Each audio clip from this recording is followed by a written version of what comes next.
Hi everyone, there are a few reasons why the iPad doesn't have a calculator app. Apple wanted to focus on the iPad's productivity features.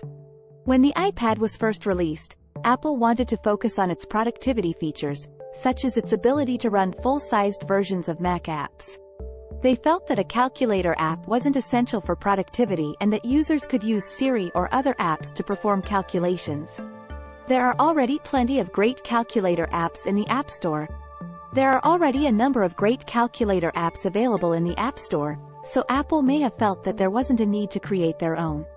Whatever the reason, it's clear that Apple has no plans to release a calculator app for the iPad anytime soon. However, there are plenty of great third-party calculator apps available in the App Store, so you're not missing out on anything. Please, like, subscribe and click the notification bell for more exciting videos like this. Thanks for watching.